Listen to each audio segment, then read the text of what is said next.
Okay, so the question that I keep on getting asked is the stock market going to crash to zero? And what the heck is happening in the world? So, of course, right now, let's just look at the stock market and see where it could potentially go.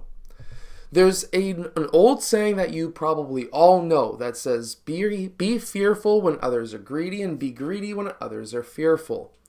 When you start seeing the stock market tank, that's generally a good time to buy. But there is something that you need to look for, and that is high volume on high or big moving days. So for example, if the stock market is crashing, let's say it goes down 1,000 points in a day, and the average volume is like, let's say 10% higher than the average, then that could be potentially a good time to buy because that could show capitulation. But when you're looking at that, let's say 2 years ago or whatever it was, 2.5 years ago when the stock market was crashing because of the virus, we were seeing massive volume days and massive down days all at once. But what turned that market around was when the stock market started going down in the beginning of the day on a high volume day, and then it turned back around and finished with a higher close. Those are capitulation days. This is not always something that follows a downturn in a market, but it is something that a lot of traders will look for. That's something that I personally look for, and we have not had that in our recent downturn. We've had a lot of down days, and now we've been followed up with a lot of up days. I personally believe that the stock market could potentially go down a bit further from here. I always like to see capitulation days, and we haven't seen that in this recent market rout. This could be a dead man's bounce that we currently seen over the last week or so, 2 weeks or so, where the stock market's currently going back up. Obviously, this past week it ended not very well, but we've seen a good bounce, and a lot of people are starting to get back in, saying, "Man, this market's looking pretty good. It's looking solid. Man, everyone was just worried about nothing." Well, those issues are still around. Those issues didn't just disappear. Those issues are still here. We're still seeing the fact that interest rates need to continue to go higher. Yes, the U.S. had their whole idea of basically inflation not going as high as they thought it was going to be. It's not increasing anymore, but we still see, and that's mostly because of gas prices coming back down, and we still see high gas prices. We still see high oil prices. Here in Canada, we still haven't seen gas prices come back down to where they should be. Oil is currently sitting at just over $80-something a barrel, or $90 a barrel roughly. And we're still seeing $1.60 at the pumps, $1.70, $1.80. Premium for my Mustang is $1.90 something. And that's per liter for you Americans. And that's extremely high, because when I was a kid, oil prices and gas prices were kind of close in a sense, where we would see if it was a $70 barrel of oil, it was roughly 70 something cents per liter. And we recently seen oil go down to basically zero, and gas prices up here were like 60 something, 70 something cents per liter. And then when oil went huge to like $100 a barrel a few years ago, when I was many years ago when I was younger, it was like $1 per liter, and now we're seeing it go to $2 per liter. What could be the reason behind that? And that could be taxes, and that is taxes. They're taxing gasoline higher than they ever have before here in Canada, especially in Ontario and especially in BC. So, what does this tell us?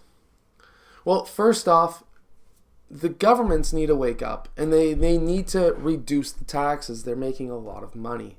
They're making a ton of money right now. So, they're loving this because, of course, they want to switch over to electric vehicles, and that's that whole idea there, where Now, those vehicles are going to be worth more money or going to be costing more money. And that's going to, again, set inflation even higher because now instead of a $34,000 car that's gasoline powered, a starting point for an electric car is like $45,000 to $50,000. And if they're going to be cutting out the whole gasoline powered cars, well, now technically, because a car costs more money, that's going to be also helping inflation get higher. Now, that may be a few years down the road, but they're setting these lofty targets for electric vehicles even very soon into the future. So, vehicle prices are going to be continuously going higher. Gasoline prices are going to continuously go higher unless we get a new government in charge, because at this point the liberals and the Democrats want to raise taxes to ungodly levels so that people can't travel in their gasoline powered vehicles and can only travel in their electric vehicles. And that means that there's going to be fewer and fewer people being able to travel, or at least costing being able to travel, which means that there's going to be more and more people moving into the bigger cities instead of living out in the suburbs, which people have been recently moving out to the suburbs because because of online work and things like that, and because the virus has pushed people to work online. And now they're going to be pushing people back into the cities, which is going to raise those house prices in the cities. And again, that's going to be raising inflation. I really don't see this changing anytime soon.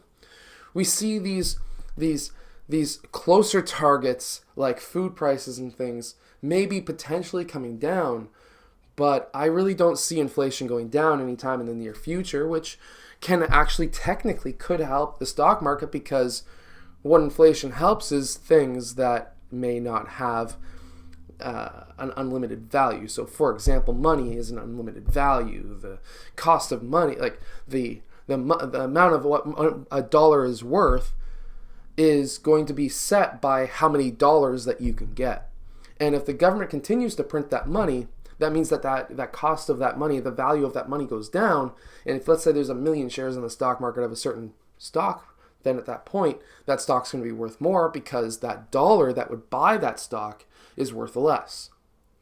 So while the stock market is coming down, and it's going to be coming down because interest rates are going to be going up, and if you can get 8% on a guaranteed dividend or guaranteed interest versus a 5% dividend, and maybe a potential of like 5 or 4 or 5% on the stock market itself, on the stock, then you would obviously go with the guaranteed 6, 7, or 8% on the interest.